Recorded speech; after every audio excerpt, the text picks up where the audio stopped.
Five Nights at Freddy's, The Silver Eyes. Chapter 10. The screens all lost their pictures and flipped to static. "Hey!" Marla cried. She banged against the side of a monitor and the image lurched and distorted, then sputtered and went out again. She hit it again, and with another spasm of static, the image slowly cleared. As it resolved, the stage appeared. "Something's wrong," Lamar said, and all three leaned forward, trying to get a better look. "Bonnie," Jason said in a grave tone.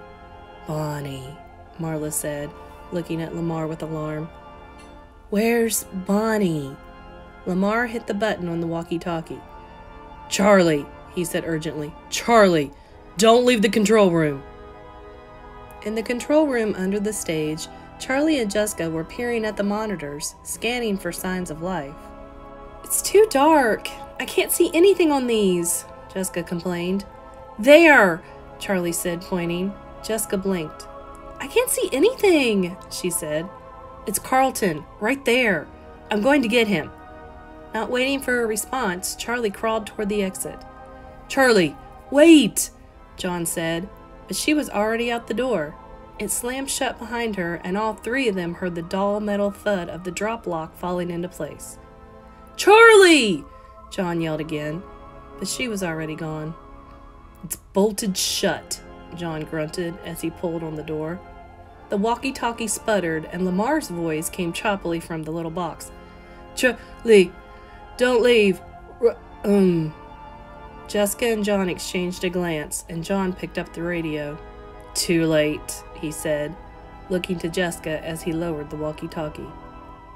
Charlie made her way unsteadily between chairs, but only after moments she realized she had gotten herself turned around. The lighting had changed. Now a single blinding blue light was strobing on and off above the stage. Over and over, the room flashed with a blinding burst, like lightning. It was instantly dark again. Charlie covered her eyes, trying to remember what she had bumped into first. Metal chairs and foil party hats pulsed like beacons in the dark with each burst of light, and Charlie's head began to throb. She squinted, trying to orient herself, but beyond the tables surrounding her, all she could see were 1,000 after-images burning into her retinas. She had no idea which way to go to find Carlton. She leaned against a nearby chair and pressed her hand tightly over her forehead.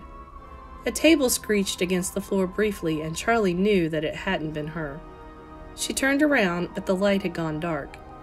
When it flashed again, she was looking directly at the stage. Where there should have been 3 sets of eyes, she saw only 2. Freddy and Chica stared down at her, their plastic gazes catching the light. Twinkling with the strobe, their heads seemed to follow her as she moved along the table. Bonnie is gone. Suddenly she felt exposed, all at once noticing just how many places there were in the open room for something to hide, and just how visible she was to anyone, anything that might be watching. She thought briefly of the little control room she had just left, and felt a pang of regret. Coming out here might have been very stupid. Another screech sounded, and she whirled around to see the table behind her moving slowly away. She turned to run, but slammed into something before she could take a step. She jerked up her hands in the darkness to shield herself, and touched matted fur. The strobe threw its light out again, and this time there was sounds, garbled noises blaring from the gaping mouth in front of her. Bonnie. Bonnie was standing only inches from her, his mouth opening and closing rapidly, and his eyes rolling wildly in his head. Charlie jerked away, then backed up slowly. The rabbit did not try to follow, just continued his bizarre and silent incantation, his eyes aimlessly ricocheting in his head. Her foot caught on the leg of a metal folding chair, and she fell back, landing hard on her bottom. She started to crawl, staying low, hurrying to get away from Bonnie. A spotlight flashed from the stage, this one clearly aimed at her. She raised her hand to see who was there, but the light blinded her, and all she could make out were 2 sets of eyes continuing to follow her. Charlie screamed and scrambled to her feet. She took off running, not looking back, and made it across the room into the hallway that led to Pirate's Cove, then ducked into the bathroom along its wall. The door echoed when it shut behind her. The room was empty, with nothing but 3 sinks and 3 stalls. Only one of the fluorescent lights was on, and just barely, only enough to color the room dark gray instead of black. The metal walls of the stall dividers looked flimsy, and Charlie had a sudden vision of Bonnie, larger than life, grabbing the metal frame with his paws and ripping it up from the ground, the bolts tearing right out of the floor. She banished the thought and ran into the farthest stall from the door, slipping the lock, so small it looked almost delicate, into place. She sat on top of the toilet tank, her feet pulled up on the seat and her back pressed against the blue tile wall of the bathroom. In the empty room, Charlie could hear her own breath echoing. She forced it to slow and closed her eyes, telling herself to be silent, to hide. "Charlie?" John was still pounding on the little door of the control room. "Charlie! What's going on out there?" Jessica sat quietly, still rattled from the screams and crashes outside. "She can take care of herself," John said, easing his grip on the door. "Yeah," Jessica said. He did not turn around to look at her. "We have to get out of here," John said. He rattled the door again. The top swayed a little as he pulled, but the bottom was stuck fast. He hunched down further. There was a lock, a deadbolt that dropped straight into the floor. The latch to pull it open had broken off long ago, leaving only a jagged ledge so thin he could scarcely get his fingers around it. As he yanked it upward, it cut into his fingers, leaving thin red lines. The bolt stayed fast in place. "Jessica, you try," he said, and looked at her. Her eyes were on the wall of televisions. They were all showing static, but every now and then one flashed a picture. "Never mind," John said. "Keep watching." He bent his head again and went back to the deadbolt. In the bathroom, Charlie was silent. She paid attention to each breath she took, each inhale and exhale a slow, deliberate process. She had tried meditating once and hated it, but now the intent focus on her breathing was calming. "I guess I just needed the right motivation," she thought. "Like staying alive." The stalls rattled briefly, and there was a distant booming sound that went on for several seconds. "It's storming outside." She kept her eyes trained on the floor. The light overhead was so dim, it scarcely illuminated her stall. She held her breath. The light flickered and let out a brief hum, then was silent again. The toilet tank she was sitting on felt unstable. She scooted to the edge of it to quietly let her foot down.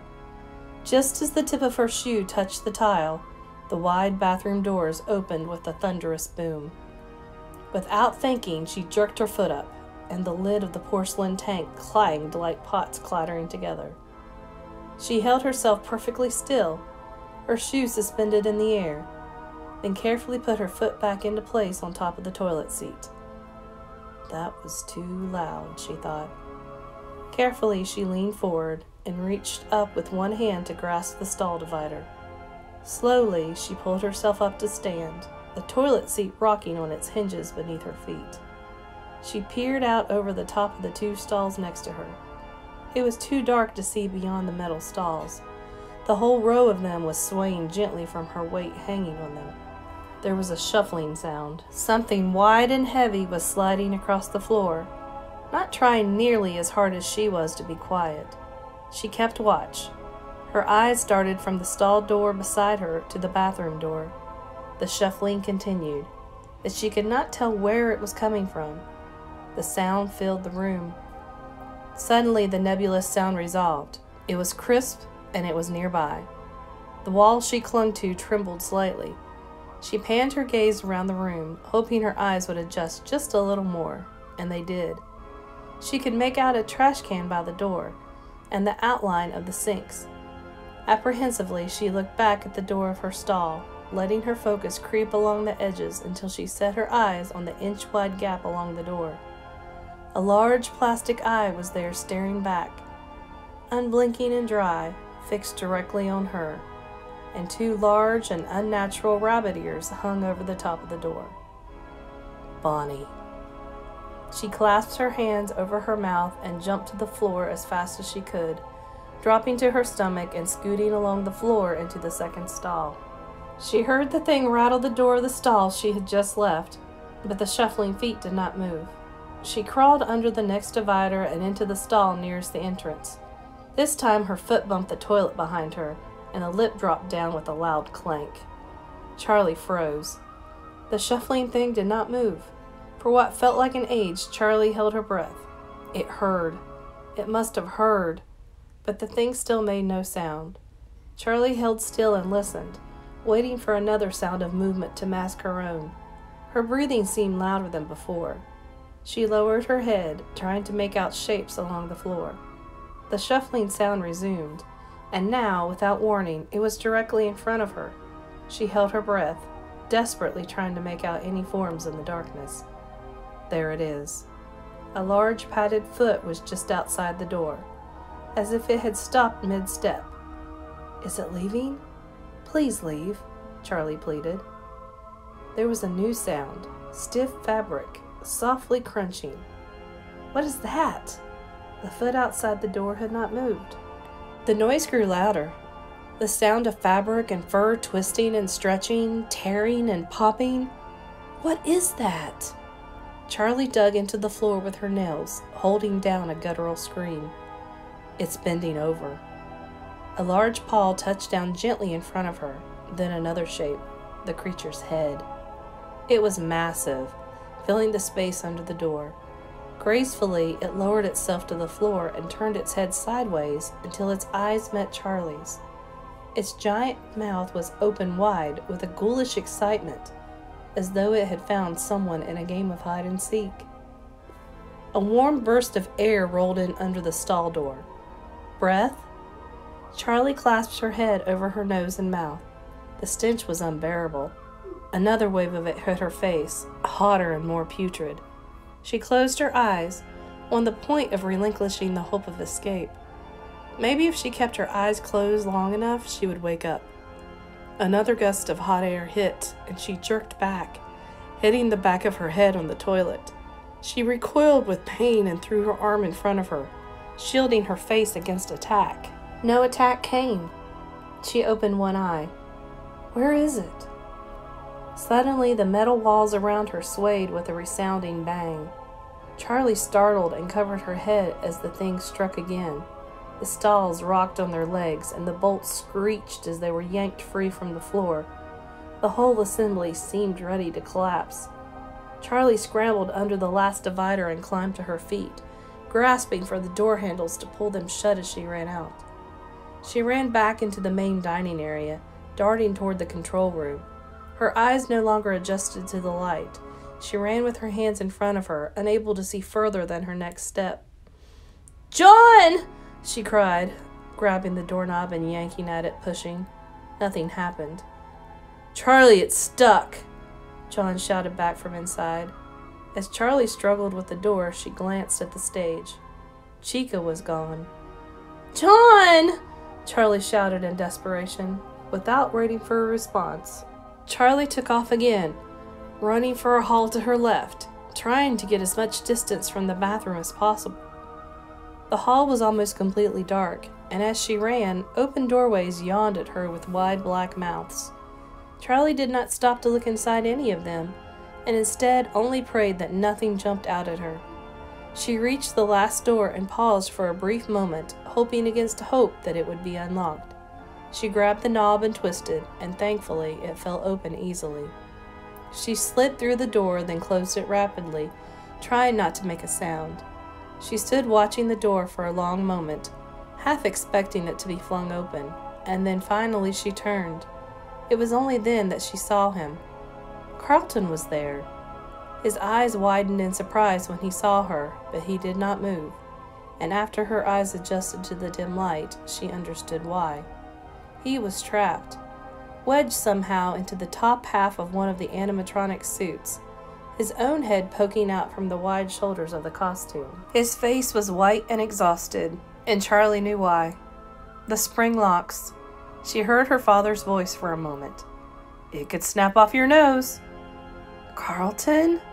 Charlie said cautiously, as if her voice alone might set off the spring locks. "Yep," he said, with the same faltering tone. "That costume is going to kill you if you move," Charlie said. "Thanks," he wheezed while half attempting a laugh. Charlie forced a smile. "Well, today is your lucky day. I'm probably the only person who knows how to get you out of that thing alive." Carlton exhaled a long and shaky breath. "Lucky me." Charlie knelt at his side, studying the costume for long moments without touching it.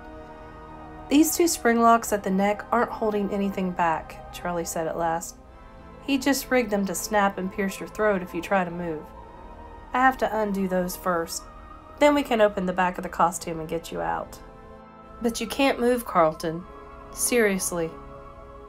"Yeah, serial killer man explained the not moving to me," he said. Charlie nodded and went back to looking at the costume, trying to devise an approach. "Do you know who I'm wearing?" Carlton asked almost casually. "What?" "The costume. Do you know what character it was supposed to be?" Charlie studied it, then looked around until she saw the matching head. "No," she said. "Not everything he built made it to the stage." Her fingers suddenly stopped working. "Carlton?" Charlie carefully surveyed the array of costumes and parts that lined the walls in varying stages of completion. "Carlton?" she repeated. "Is he in here?" With a new sense of dread, Carlton struggled to get a look behind him without moving. "I don't know," he whispered. "I don't think so, but I've been kind of in and out." "Okay, stop talking. I'll try to work fast," Charlie said. She had the mechanism figured out, or at least she thought she did. "Not too fast," Carlton reminded her. Carefully, slowly, she reached into the costume's neck and took hold of the first spring lock, maneuvering it until her fingers were wedged between the lock and Carlton's neck. "Careful with that artery. I've had it since I was a kid," Carlton said. "Shh," Charlie said again. When he spoke, she could feel his neck move. He was not going to set off the locks by talking, she thought, but the feeling of his tendons moving under her hands was unsettling. "Okay," he whispered. "Sorry. I talk when I'm nervous." He clamped down his jaw and bit his lips together. Charlie reached down further into the costume's neck and found the trigger. With a stinging snap, the lock sprung against her hand so hard it numbed her fingers. "One down," she thought, as she pulled it, harmless, out of the neck of the costume. She flexed her fingers until the feeling came back into them, then crawled over to Carlton's other side and began the process again. She looked over her shoulder from time to time, making sure every costume was still in its place against the wall. His skin was warm under her touch, and even though he was not speaking, she could still feel movement, feel the life in him. She could feel his pulse against the back of her wrist as she worked, and she blinked back unexpected tears. She swallowed hard and focused on the task, trying to ignore the fact that she was touching someone who could die if she failed him. She worked, opened the spring lock again, taking the impact of the palm of her hand and pulling the disabled device free of the costume. Carlton took a deep breath in, and she startled. "Carlton, don't relax!" He stiffened and exhaled slowly, his eyes wide and frightened. "Right," he said, "still in a death trap." "Stop talking," Charlie pleaded again. She knew exactly how much danger he was still in, and she could not bear to hear him speak now, if he was about to die. "Okay," she said, "almost there." She crawled around behind him, where a series of tin, leather, and metal fasteners held the back of the costume together. She considered it for a moment. She needed to keep the costume still, exactly as it was, until the last moment. She sat down behind him and bent her knees, positioning herself so that she could hold the costume in place with her legs as she opened it. "I didn't know you cared," Carlton muttered, as though attempting to put a joke together, but too tired and too scared to finish it. Charlie didn't answer. One by one, she worked the fasteners free. The leather was stiff, the metal tightly fitted, and each one fought back as she worked, clinging together. When she was halfway up the back of the costume, she felt its weight begin to shift, and she gripped it tighter with her knees, holding it together. Finally, she undid the last one at the nape of his neck. She took a deep breath. This was it. "Okay, Carlton," she said. "We're almost done. I'm going to open this and throw it forward. When I do, you pull out of it as fast as you can, okay? 1, 2, 3. She yanked the costume open and thrust it away with all her strength, and Carlton jerked back from it, toppling roughly onto her. Charlie felt a sharp, quick pain to the back of her hand as she pulled free, but the costume skittered halfway across the room, leaving them clear. A series of snaps like fireworks sounded, and they both cried out, leaping back and banging into a heavy metal shelf. Together they watched as the empty costume writhed and twisted on the floor, the animatronic parts snapping violently into place. When it came to a stop, Charlie stared, fixated. The thing was just a torso, just an object on the floor. Beside her, Carlton let out a low, pained groan, then turned and vomited onto the floor beside him, heaving and retching so hard it was as if he would be turned inside out. Charlie watched, unsure what to do. She put a hand on his shoulder and kept it there as he finished, wiped his mouth, and sat gasping for breath. "Are you okay?" she said, the words sounding small and ridiculous as they came out of her mouth. Carlton nodded wearily, then winced. "Yeah, I'm fine," he said. "Sorry about the floor. I guess it's your floor, kind of." "You might have a concussion," Charlie said, alarmed, but he shook his head, moving more slowly this time. "No, I don't think so," he said. "My head hurts like somebody hit it really hard, and I feel sick from being stuck in this room and pondering my death for hours. But I think I'm okay. My mind is okay." "Okay," Charlie said doubtfully, and something he had said finally registered. "Carlton, you said serial killer man explained for you not to move. You saw who did this to you?" Carlton got to his knees carefully, then stood, bracing himself on a nearby box. He looked at Charlie. "I was trapped in that thing for hours. I'm all tingly." He shook out his foot as if to make the point. "Did you see who it was?" Charlie repeated. "Dave, the guard," Carlton said. He sounded almost surprised that she did not know. Charlie nodded. She had known already. "What did he tell you?" "Not much," Carlton said, "but—" His eyes opened suddenly, as if he had just remembered something of grave importance. He looked away from Charlie and slowly dropped to his knees. "What is it?" Charlie whispered. "Do you want to hear?" he said. He seemed suddenly calm for someone who had narrowly escaped death. "What is it?" she demanded. He glanced nervously at her for a moment, then took a deep breath, his face draining to white. "Charlie, the kids, all those years ago." Charlie snapped to attention. "What?" "All of them. Michael and the others. They were taken from the dining room when no one was looking, and they were brought here." Carlton suddenly recoiled and moved toward the door, watching the walls as though they were crawling with invisible creatures. "He, Dave, the guard, he brought them here." Carlton rubbed his arms as though suddenly cold, and squinted in pain. "He put them into suits, Charlie," he said, his face twisting in sorrow or disgust. "Charlie," he stopped abruptly, a faraway look in his eyes. "They are still here." "How do you know that?" Charlie said in such a soft whisper that she was almost inaudible. Carlton motioned toward the far corner of the room. Charlie looked. A yellow Freddy costume was propped against the wall. The costume all fitted together, as if he were about to walk out on stage for a show. "That's the one! That's the bear I remember from the other restaurant." Charlie clasped her hand over her mouth. "Other restaurant?" Carlton looked puzzled. "I don't understand." Charlie's gaze was still fixed on the yellow costume. "Carlton, I don't understand." Her tone was urgent. "Michael." Charlie stared at him. "Michael? What do you mean?" she said in a level voice. "I know how it sounds," he said. Then his voice dropped to a whisper. "Charlie, I think it's Michael in that suit." "I still can't get this thing out."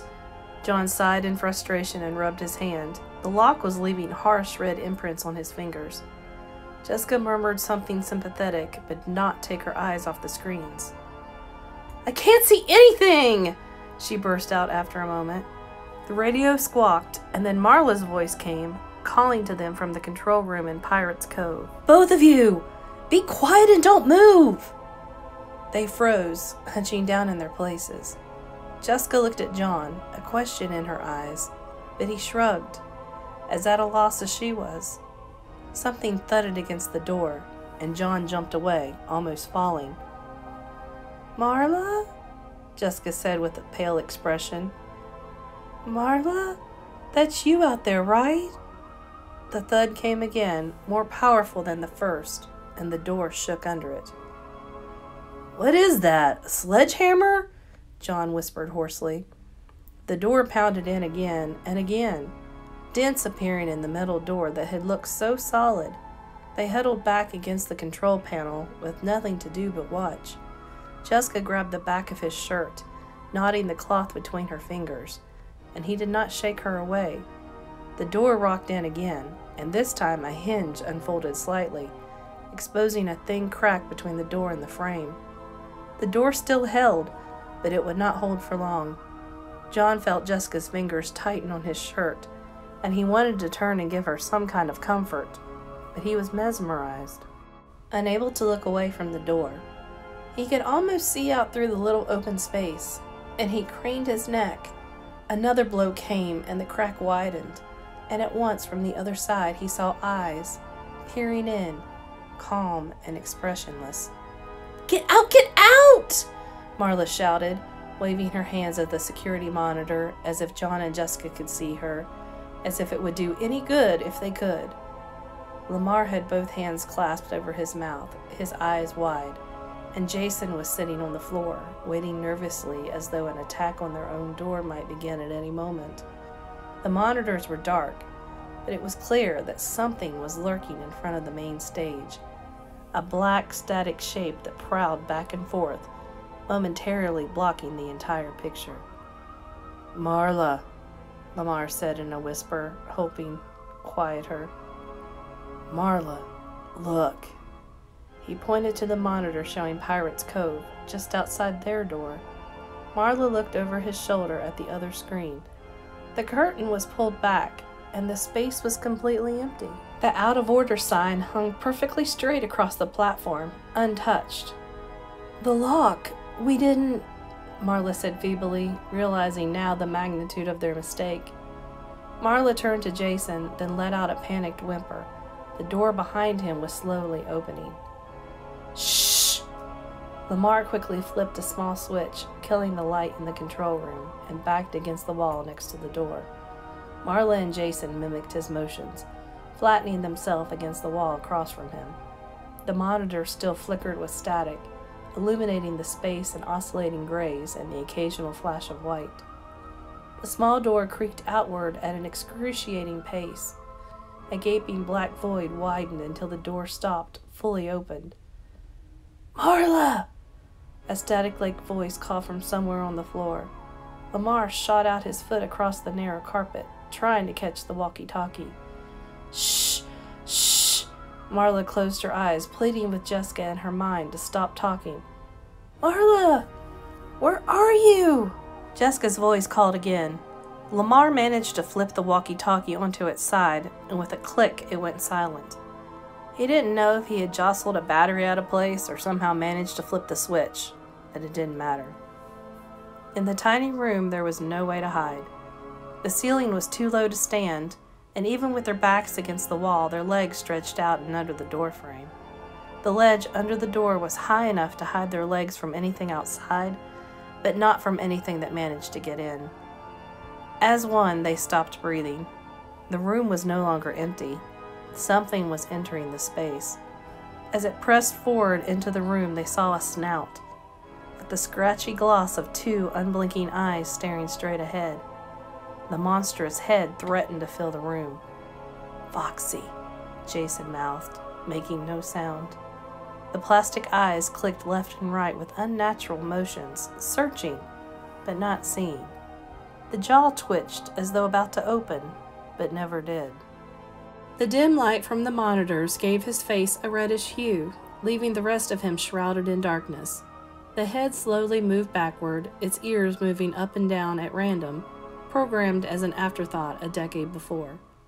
As Foxy backed away, his eyes thrashed back and forth, one partially hidden under a rotting eye patch. Marla held her breath, dreading the moment when the eyes would fix on her. The head was almost out the door when the eyes clicked to the right and found Marla. The head stopped its retreat, its jaw frozen, slightly open. The plastic eyes remained on Marla, who sat in terrified silence. After a moment, the head retreated, leaving a black and empty space. Jason darted forward to find the door outside and shut it, and Marla made a weak grab at him, trying to stop him. He brushed past her, then stopped, kneeling in the doorway. He looked into the darkness, only now afraid of what must be there. He crawled slowly forward, his torso disappearing temporarily as he reached outside for the doorknob, then pulled himself back in and gently closed the door. Marla and Lamar closed their eyes and let out a deep breath at the same time. Jason looked at them. He was almost smiling when, in a blur, the door burst open again and an ugly metal hook sank into his leg. He screamed in pain. Marla leapt to grab him, but she was too slow. As she watched, helpless, Jason was dragged through the doorway. "Marla!" he cried, clawing futilely at the floor, and she howled in despair as he was taken from her again. Nothing visible of his assailant but the awful glimmer of the hook. Marla dove toward the door after him, falling to her knees and crawling toward the thing. But Lamar grabbed her shoulder and yanked her back, taking hold of the door. Before he could pull it shut, it was ripped from his hands with an inhuman strength. And suddenly Foxy was there before them, coming inside. He was suddenly full of life, a different creature, and he turned to look at Marla, his silver eyes appearing to comprehend. His face was a canine rictus, the scrappy orange fur insufficient to cover up his skull. He looked between them, turning his ghoulish smile first on Lamar, then on Marla. His eyes flared and dimmed, and he snapped his jaws with a sound like something breaking. They stared, backed up against the control panel. Then Lamar suddenly realized what he was looking at. "He can't fit in all the way," he whispered. Marla looked. It was true. Foxy's shoulders were jammed into the doorway, his head the only part he could wedge through the door. Lamar lunged forward and kicked the animatronic, bracing himself against the wall and striking out with his foot 3 times before Foxy gave a low whine, a sound more machine than animal, and slunk back out into the dark. Lamar snapped the door shut behind him and slid the deadbolt into place. They stared at one another for a long moment, breathing hard. "Jason!" Marla screamed. Lamar put his arms around her, and she let him hug her, but she did not cry, just closed her eyes. "What do you mean it's Michael in the suit?" Charlie said softly, as if she might be talking to someone who had gone mad, while also desperate to hear the answer. Carlton looked at the yellow bear for a long moment, and when he turned back to Charlie, his face was calm. He opened his mouth to speak, and Charlie put a finger to her lips. Something was coming. She could hear footsteps out in the hall, moving toward them. Deliberate, heavy steps. The approach of someone who did not mind if anyone heard him coming. Charlie looked wildly around the room and spotted a pipe in a corner. She grabbed it and hurried to stand behind the door, where whoever opened it would not see her. Carlton picked up the torso as though to use it as a weapon somehow. He looked confused, as if he was not thinking clearly. "Don't," Charlie warned in a low voice, but too late. Something snapped inside it. Carlton dropped the thing and stepped back from it, a shimmer of blood on his hand. "Are you okay?" Charlie whispered. He nodded, and then the doorknob turned. Dave appeared in the doorway, his head held high and his face grim. It should have been imposing, but he just looked like a man walking through a door. "Now you've done it," he announced to the room in general. Then his eyes lit on Carlton, unfettered, and his face darkened. Before he could move, Charlie raised the pipe high, stepped forward, and swung it down on his head. There was a sickening thunk as he turned, shock on his face. Charlie lifted the pipe, ready to attack again, but the man just stumbled backward against the wall and dropped into a sitting position. "Carlton, come on!" Charlie said urgently, but he was looking down at his injured hand. "Carlton, are you hurt?" "No," he said, shaking off his reverie and wiping his hand clean with his black shirt. "Come on!" Charlie said firmly, and took his arm. "Come on, we have to get out of here. I don't know how long he'll stay out." "You're awfully calm for just having knocked a guy out cold," she thought wryly. They crept out into the hallway, empty and lit by the dim glow of light from other rooms, and Charlie hustled them through the swinging doors to the kitchen, where the dark was total. The air was thick with it, a blackness that was almost tangible. It was as if they had been swallowed. She turned to look at Carlton, but only the faint sound of his breathing told her that he was still behind her. Something touched her arm, and she stifled a scream. "It's just me," Carlton hissed, and she let out a sigh. "Let's make sure that we aren't being followed. Then we can find the others and get out of here," she whispered. Charlie glanced back at the door, with the last spots of light peeking under it. She scooted herself a little closer to it, and got to her feet to peer through the round window, careful not to touch it. "What do you see?" Carlton whispered. "Nothing. I think it's safe." Just as she finished speaking, a form passed by, darkening the window. Charlie jumped back, almost falling over Carlton. They stumbled forward, rushing to get away from the door. Suddenly, two beams of light split the darkness, illuminating the room in a harsh yellow light. Chica loomed in front of them, almost on top of them. She stretched up to her full height, growing taller still. She must have been hiding here all along, Charlie thought. The dark recesses of the kitchen could be hiding anything. Charlie looked at each of them, the beam of light shifting dizzily as her eyes snapped mechanically from one side to the other. Then she paused, and Charlie grabbed Carlton's arm. "Run!" she screamed, and they took off, looping around the prep table, the metal furniture clattering as they rushed clumsily past it. Behind them, Chica's steps were long and slow. At last they reached the door, and they burst out into the hall and ran for the main dining room. John and Jessica were silent, listening to the clamor outside. John was resting his hand on the door of the control room. Whatever had been on the other side was gone, or was pretending to be. The lock had been wrenched out of the floor, and he tried the knob, but the door, twisted out of shape, still stuck. "Are you crazy?" Jessica exclaimed, alarmed. "What else are we going to do?" John said calmly. Jessica didn't answer. John backed up against the control panel and gave the door a calculated kick, moving it an inch closer to opening.